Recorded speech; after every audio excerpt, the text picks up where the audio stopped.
नमस्कार दोस्तों, स्वागत है आप सभी का एक और फ्रेश वीडियो में। आज हम बात करने वाले हैं ट्रेडिंग रूल्स के बारे में। ट्रेडिंग मिस्टेक्स, जो मेरी ट्रेडिंग मिस्टेक्स थी, मेरी जर्नी में जो मैंने गलतियां करके सीखा है, जो मेरा एक्सपीरियंस है, वो आज मैं आपके साथ में शेयर करने वाला हूं। तो आपको ये बहुत काम का लगने वाला है वीडियो, आपको ये पॉइंट्स बहुत काम के लगने वाले हैं, क्योंकि कहीं ना कहीं आपने भी ये मिस्टेक्स की होगी या आगे चलते हुए कहीं ना कहीं ये भी आप मिस्टेक्स करने वाले होंगे। इस वीडियो से आप वो अवॉइड कर सकते हैं, है ना। अब बात करेंगे रूल्स की, हम इस वीडियो में बात करेंगे मिस्टेक्स की।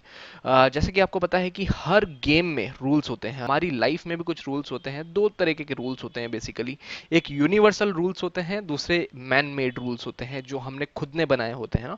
यूनिवर्सल रूल्स क्या है कि आग में हाथ डालोगे तो जलेगा ही, 100 डिग्री पे पानी भाव बन के उड़ता है, ये क्या है, यूनिवर्सल रूल है, राइट। अब यहाँ पे ट्रेडिंग अगर हम कर रहे हैं तो हमको भी हमारे कुछ रूल्स बनाने होंगे, और रूल्स के लिए हम रूल्स कैसे बना सकते हैं, हमारी मिस्टेक से हमको सीखना होगा कि हमारी क्या मिस्टेक है, हमारी जर्नी में, हमारी ट्रेडिंग में क्या गलत हुआ था, उससे हम क्या सीख सकते हैं, उससे हमारे रूल्स बनेंगे, राइट। तो मैंने जो मेरी ट्रेडिंग में मिस्टेक्स की है वो मैं आपके सामने शेयर करने वाला हूँ। एक पहला पॉइंट आपको दिख रहा होगा यहाँ पे, watching can be good decision.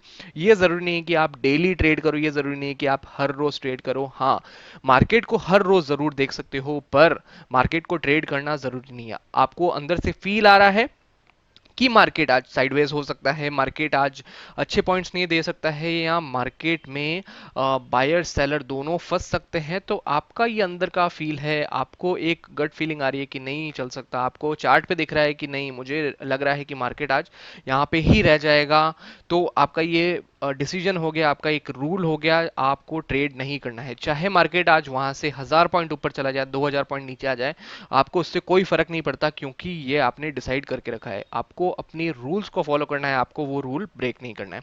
अब सेकंड पॉइंट क्या है कि सेटअप इज इंपॉर्टेंट। आपको ये देखना है कि आपका सेटअप कब बन रहा है।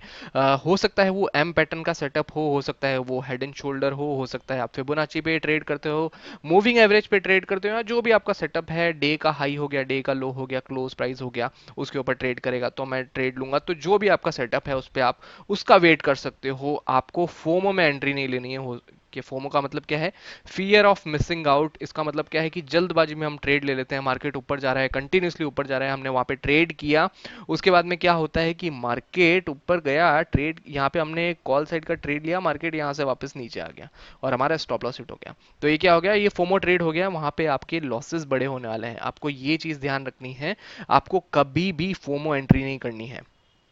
अब हम बात कर लेते हैं, carry forward can be a big mistake. ये बहुत बार मैंने गलती की है। जब भी मेरी पोजीशन प्रॉफिट में होती थी, उसके बाद में उसको कैरी फॉरवर्ड करके लेके जाता था, तो उसमें तो हो सकता है कि मेरा प्रॉफिट हो जाता था, पर कभी कभार जब मेरी पोजीशन लॉस में होती थी, उसको मैं कैरी फॉरवर्ड करता था, तो उसमें मेरे लॉसेस हो जाते थे, उससे भी बड़े।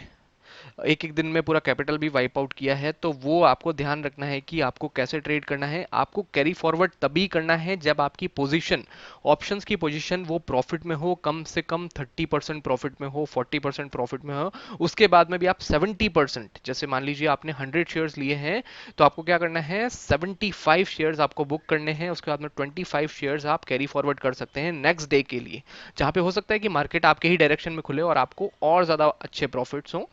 अगर मार्केट में लॉस भी हुआ, मार्केट आपके अगेंस्ट में भी खुला, तो आप क्या कर सकते हो, आपका जो 25 शेयर्स है उसको आप बुक कर सकते हो, जो कि आपके प्रॉफिट का ही पैसा है, उसमें से ही आपको लॉस हुआ है। तो आपको यह ध्यान रखना है कि हमेशा आपको कैरी फॉरवर्ड नहीं करना है जब तक आपकी पोजीशन वो प्रॉफिट में ना हो, और लॉस में तो कैरी फॉरवर्ड बिल्कुल भी नहीं करना है।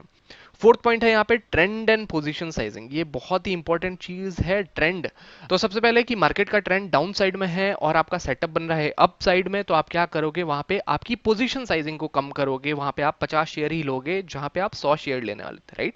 अगर मार्केट का ट्रेंड डाउन साइड में है और आपका सेटअप भी डाउन साइड में बन रहा है, तो आप क्या करोगे, आप फुल पोजीशन में, आपकी फुल साइज में आप ट्रेड ले सकते हो। जो आप 100 शेयर ट्रेड करने वाले थे वो आप यहाँ पे डिप्लॉय कर सकते हो, ठीक है ना। तो ट्रेंड एंड पोजीशन साइजिंग ये बहुत ही इंपॉर्टेंट चीज है, इसको आपको ध्यान रखना है हमेशा। आपको ये एक बड़े बड़े अक्षर पे आपको आपके डेस्कटॉप के सामने, आपके लैपटॉप के सामने ये आपको लगा के रख देना है।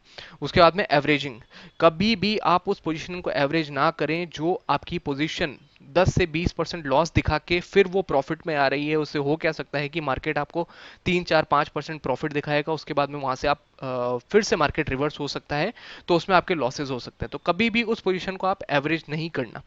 आपकी पोजीशन आपने ली है, उसके बाद में वो डायरेक्टली प्रॉफिट दे रही है आपको 10% 20% का, तो उसको आप एवरेज कर सकते हो, क्योंकि ये एक अच्छा डिसीजन हो सकता है आपके प्रॉफिट्स को बड़ा करने का। 6 पॉइंट आ जाता है यहाँ पे कि losses are the part of game. आपको हमेशा ये याद रखना है कि लॉसेस तो होंगे ही होंगे, आप कितने भी प्रोफेशनल ट्रेडर बन जाओ, कितना भी अच्छा एनालिसिस कर लो, कितना भी अच्छा आपका रिस्क मैनेजमेंट हो, मार्केट का एक रूल है कि मार्केट स्टॉप लॉसेस हिट करते हुए चलता है। तो आपको क्या करना है, आपने एंट्री ली है, आपका मार्केट आपके अगेंस्ट में चल रहा है, तो आपको एक छोटा सा लॉस देके निकल लेना है। आपको ये ध्यान रखना है कि आपके लॉसेस हमेशा छोटे होने चाहिए आपके प्रॉफिट से, आपके प्रॉफिट्स हमेशा बड़े होने चाहिए आपके लॉसेस से, है ना। तो आप जैसे भी आपने ट्रेड लिया है, उसके बाद में आपको क्या करना है, आपको एनालाइज करना है कि आपका टारगेट यहाँ पे 10% प्रॉफिट लेने का था, पर जैसे ही आपका लॉस हो रहा है, 10% हुआ, 15% हुआ, आप निकल जाओ उस ट्रेड से। आप ये होप में मत रहो कि यहाँ से मार्केट घूम सकता है, यहाँ से मार्केट घूमेगा और यहाँ से मुझे ऊपर की तरफ वापस मेरा जो बाइंग प्राइस है वो आ जाएगा। कोई बात नहीं, बाइंग प्राइस आएगा, आपका स्टॉप लॉस लेना है, आपको नीचे की तरफ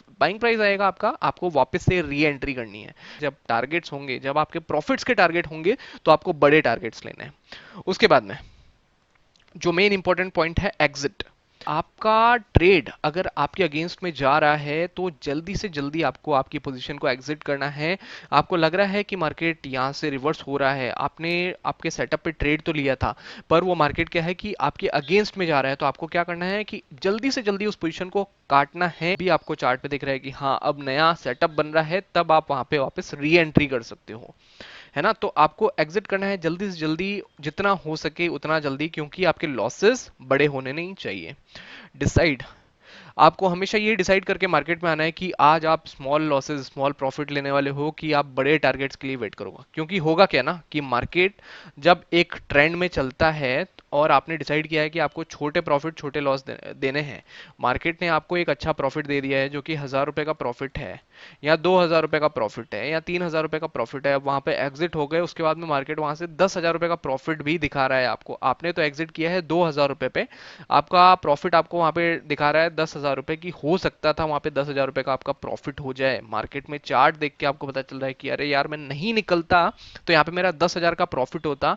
तो ये रिग्रेट आपको कभी आने नहीं देना है, क्योंकि आपने पहले ही अपने माइंड में क्लियर किया था कि आज आप छोटे प्रॉफिट या छोटे लॉस लोगे। तो मार्केट चाहे आपको वहां से 10,000 दे या 20,000 दे, पर आपको आपकी चीज मिल गई है, आपका डिसीजन था कि 2,000 रुपए लेके मुझे निकलना है, तो फिर रिग्रेट किस बात का करना। आपको वो चीज तो आपने जो मांगी थी वो चीज तो मिल गई है, तो आपको रिग्रेट क्यों करना। मार्केट आपको बहुत सारी ऐसी चीजें दिखाएगा जो आपने सोचा नहीं था, वो भी आपको दिखाएगा मार्केट। तो आपको कभी भी उससे इन्फ्लुएंस नहीं होना है, आपके रूल्स आपको बनाने हैं।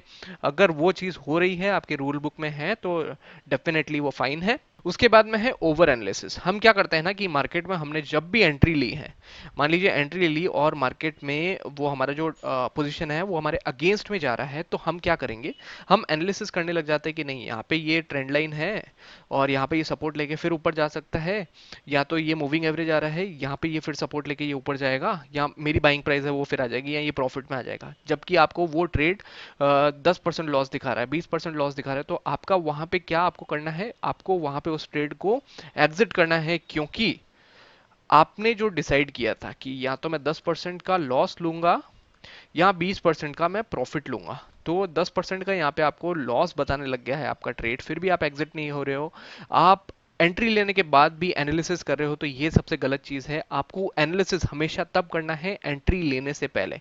आपका प्लान, ट्रेडिंग प्लान पहले से ही रेडी होना चाहिए कि हाँ ये चीज अगर ऐसी बन रही है, ये कैंडल बन रही है, यहाँ से शूटिंग स्टार कैंडल बनी, यहाँ पे मैं शॉर्ट करूंगा मार्केट को। आपने शॉर्ट किया मार्केट को, मार्केट आपके अगेंस्ट में जा रहा है, यहाँ से ऊपर की तरफ ब्रेक किया, आपका पोजीशन एग्जिट होना चाहिए। उसके बाद में आपका ओवर एनालिसिस नहीं होना चाहिए। आप ट्रेड लेने के बाद में भी एनालिसिस नहीं कर सकते कि यहाँ पे ट्रेंड लाइन है, यहाँ पे मूविंग एवरेज है, यहाँ से ये हो सकता है।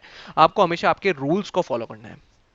तो दोस्तों ये था पहला वीडियो, जो मेरी मिस्टेक्स थी, जो 10 मिस्टेक्स जो मैंने मेरी लिखी थी बुक के अंदर, जो मैं नोट्स बनाता हूँ यहाँ पे, जो भी मुझे लगता है कि मैं ट्रेडिंग में मिस्टेक कर रहा हूँ, तो मैं क्या करता हूँ कि जल्दी से, जो उस टाइम मेरे माइंड में चल रहा होता है, तो मैं यहाँ पे नोट्स बना लेता हूँ, और जो भी मैं गलतियाँ कर रहा हूँ उसका मैं एक पीपीटी बना लेता हूँ, कि ताकि मैं आने वाले टाइम में वो चीज़ ना करूं, वो रिपीट ना करूं, हमेशा ये आपको ध्यान रखना है कि जो भी आप मिस्टेक्स कर रहे हो, मिस्टेक्स आपसे भी होंगी, जो भी आप मिस्टेक कर रहे हो वो आप रूल बुक में लिख सकते हो कि आपको क्या करना है क्या नहीं करना है ना। तो ये कुछ ऐसे पॉइंट्स थे जो मेरी मिस्टेक्स थी, जो मेरी ट्रेडिंग मिस्टेक्स थी। उम्मीद करता हूँ आपको इससे बहुत ज़्यादा हेल्प मिलेगी, आप ये मिस्टेक्स अवॉइड करोगे और आपको अच्छे रिजल्ट्स देखने के लिए मिलेंगे ट्रेडिंग जर्नी में। तो दोस्तों इस वीडियो को ज़्यादा से ज़्यादा शेयर करना अपने फ्रेंड्स एंड फैमिलीज़ के साथ में, और ध्यान रहे लाइक कर दीजिए, सब्सक्राइब कर दीजिए इस वीडियो को। और थैंक यू सो मच जब भी आप ये वीडियो देख रहे हैं। Bye bye, good night, good afternoon, thank you.